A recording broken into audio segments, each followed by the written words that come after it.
Rajkot marketing yard બહાર આજે અનેક વાહનોના થપ્પા લાગ્યા હતા, જેમાં આજે સૌથી વધારે આવક કપાસ અને સોયાબીનની થઈ છે. યાર્ડમાં આજે સૌથી વધારે આવક સોયાબીનની થઈ છે.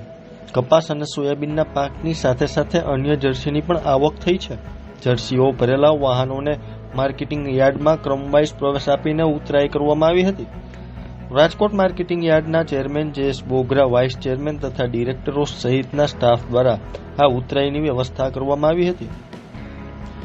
યાર્ડમાં આજે સોયાબીનની આવક 6,800 ક્વિન્ટલ અને ભાવની વાત કરીએ તો સોયાબીનના ભાવ 650 થી 807 રૂપિયા ખેડૂતોને મળ્યા હતા અને જ્યારે કપાસની આવક 6,200 ક્વિન્ટલ થઈ છે.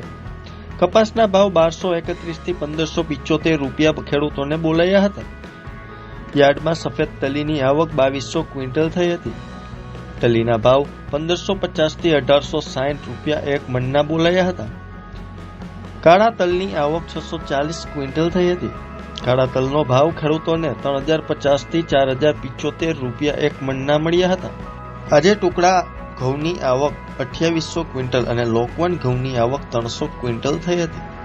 ભાવની વાત કરીએ તો ટુકડા ઘઉંના ભાવ 521 થી 555 રૂપિયા ખેડૂતોને મળ્યા હતા. લોકવન ઘઉંના ભાવ 505 થી 527 રૂપિયા એક મણના ખેડૂતોને મળ્યા હતા. યાર્ડમાં મગના પાકની આવક 530 ક્વિન્ટલ થઈ હતી. મગનો ભાવ ખેડૂતોને 911 થી 1,675 રૂપિયા એક મણના મળ્યા હતા. યાર્ડમાં મગની સાથે સાથે પીળા અને સફેદ ચણાની પાકની પણ આવક થઈ હતી. પીળા ચણાની આવક 640 ક્વિન્ટલ અને સફેદ ચણાની આવક 1,160 ક્વિન્ટલ થઈ હતી. ભાવની વાત કરવામાં આવે તો પીળા ચણાના ભાવ 930 થી 1,115 રૂપિયા એક મણના ખેડૂતોને મળ્યા હતા અને સફેદ ચણાના ભાવ 1,300 થી 1,911 રૂપિયા એક મણના ખેડૂતોને મળ્યા હતા. યાર્ડમાં બટેકાની આવક 4,800 ક્વિન્ટલ થઈ હતી. બટેકાના ભાવ ખેડૂતોને 190 થી 480 રૂપિયા મળ્યા હતા. જ્યારે ટમેટાની આવક 1,780 ક્વિન્ટલ થઈ હતી. ટમેટાના ભાવ 323 થી 591 રૂપિયા એક મણના ખેડૂતોને મળ્યા હતા. ડુંગળીની આવક 3,060 ક્વિન્ટલ થઈ હતી.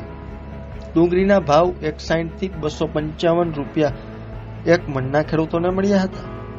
રાજકોટ માર્કેટિંગ યાર્ડમાં ખેડૂતોને પૂરતા પ્રમાણમાં ભાવ મળતા હોવાથી માત્ર રાજકોટના જ નહીં પરંતુ રાજકોટ આસપાસના ગામો અને શહેરોના ખેડૂતો પોતાનો માલ વેચવા માટે માર્કેટિંગ યાર્ડ આવે છે.